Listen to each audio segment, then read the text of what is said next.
We have Mr. Rooker. Yes. So we have, You have what? we've done the paperwork for the deferred. Okay. Is that what you want to do? Yes, Your Honor. Okay. Mom and Dad, you can come up. Thank you so much for coming, guys. You know, you're entering into a very, you're entering into a very serious agreement now, Mr. Rooker. And if you think that the way that you've acted while you're on bond, it's gonna work like this while you're on probation, you're very mistaken. It's not going to. I'm telling you now, the agreement that you enter into, while it's great if you can complete it because you don't end up with a conviction, you give up nearly every right known to man by entering into this deferred. If you violate any condition, you were looking at an entire year in jail. Now, this is where the emotional weight hits. The judge isn't just setting rules, she's trying to break through to a young man on the edge. No friends, no parties, no bars, just structure. This sounds more like a second chance than a sentence. But will Mr. Rooker rise to the challenge or fall back into old habits? Stay with me. Do you understand? So is he living with you guys now? Because I can't do this alone. While he's been on bond, it's been a veritable nightmare, trying to even get him here. How are you going to be able to make this when you can't even make it to court? So his situation has drastically changed. He has gone to inpatient rehab. He is currently in outpatient supportive treatment that he attends 3 times a week. He's been opioid free for 6 months now. He is working. He has his own vehicle, so things are very different. And he has moved back. So, If I send him for a drug test now, what's going to happen? I'm gonna show it for THC. But I'll make sure. Unacceptable. No means no. I'm going to tell you. I want to send him to Shiraz today. If you test positive one more time for anything, you will be looking at an inpatient rehab facility in the jail. It's a minimum of 9 to 10 months. If you respond well to treatment, you could be in there for about 1.5 years. If you continue to use. And I don't care what it is, whether it's CBD, whether it's oil, whether it's a vape pen, whether it's pills, whether it's a joint, I don't care. No means no. Do you understand? Mind over matter is what it amounts to. I cannot comprehend how you can let this thing take a hold of you so much so that everything else falls by the wayside. Mind over matter. That's what it's about. And if you ever have the feeling where I'm going to use, you either get in contact with us, you get in contact with probation, you get in just if you use, it could very well cost you about 1.5 years of your life next time. Do you understand? Yes, sir. Your Honor, he is receiving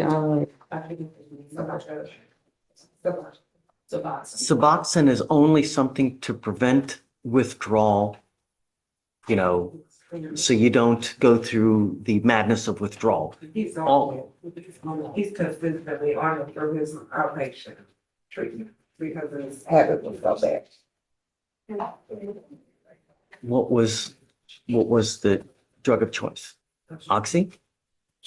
Practicing is fentanyl. You know that all you need is the little amount of your pinky, and it kills you.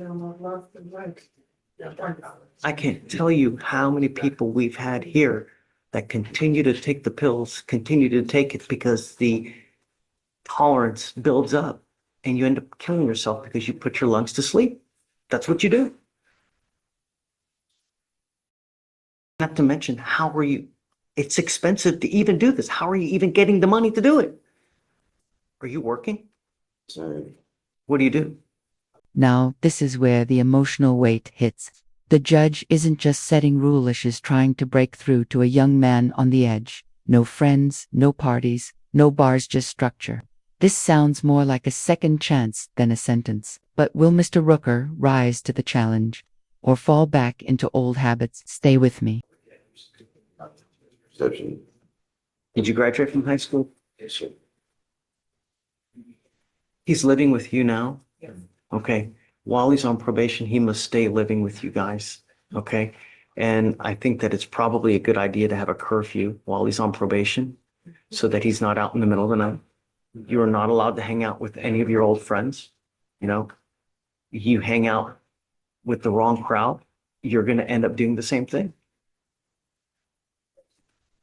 We currently have them on the curfew. I don't know. Now it'll be a part of the And there it is. Judge Fleischer holds back a conviction and wipes the assault charge clean for now. But this is the beginning, not the end. A 13-month lifeline that could either lead to redemption or a return to the courtroom. What do you think? Will Mr. Rooker stay clean, or will we see him back in that chair? Hit that like button if you're rooting for a comeback. probation though, so that he has to adhere to it. And will adhere to we can make it a condition. Anything that you want, we can put it on there as well. So no weapons. If you know of a certain person that he's not supposed to hang around with, let us know. We can make that a part so he's not hanging around with these people. Can't go out at night. No going to any parties. No going to any bars. Hanging out with people who are either convicted felons or of a bad character. So I will let you guys get with Shatoria. You let us know, and then we can make it any kind of anything. What do you think is the appropriate time he should be home? So we've had them on, during the week, a 12 o'clock schedule, At midnight? yeah. Oh, well, no. That's only because. Work. He works. Get off with at a 11. girlfriend. Oh, So, Houston Community College doesn't stay open until 11 o'clock. but Some, he has a well, little afterwards. girlfriend. But he, some girlfriend, Yeah, but afterwards, like last week with the events, some days we'll stay after.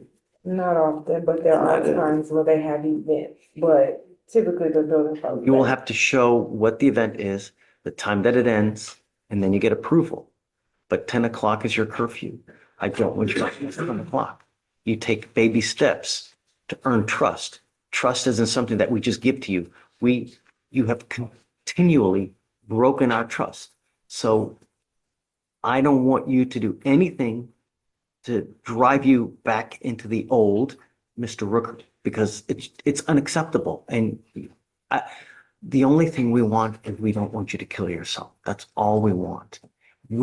Everyone here, you have a lot to live for. Life is great. You know, the more money you have in life, the better life is. You get to buy nice things. You get to take nice vacations. You go on a cruise. You go, wherever it may be, Hawaii, wherever it may be. But that only happens with money. And you get money with education and with knowledge, not what you've been doing.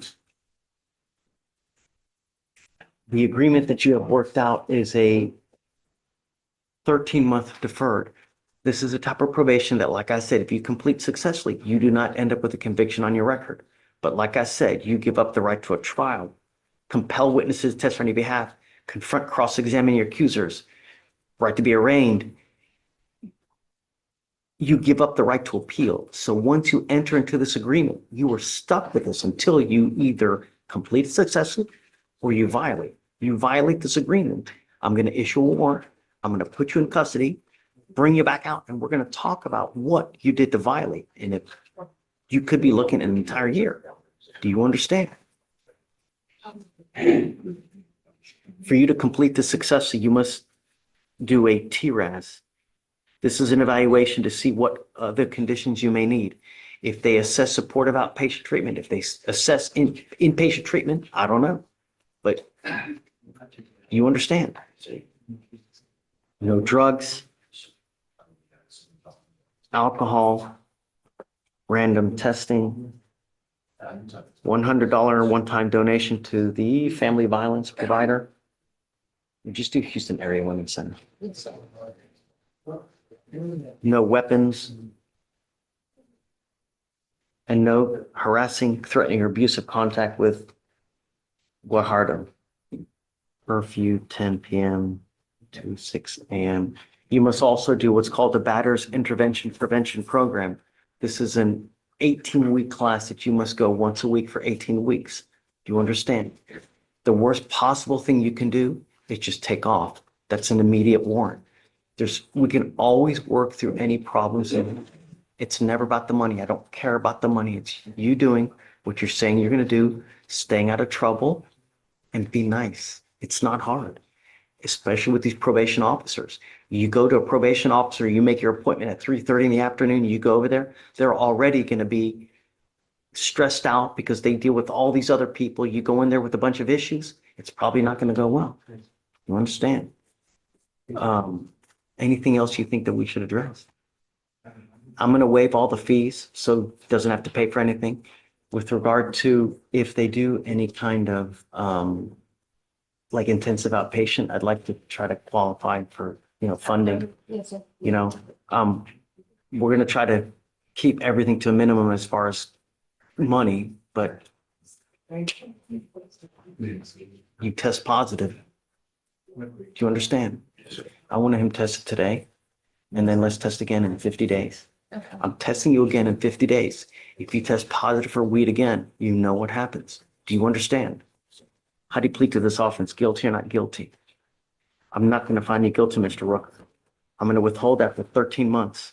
As part of this agreement, the assault is going to be the assault is dismissed, right? Yes. All right, Mr. Rooker, I wish you the best of luck. Make it work. Okay? All right. Thanks. Thank you, Howard.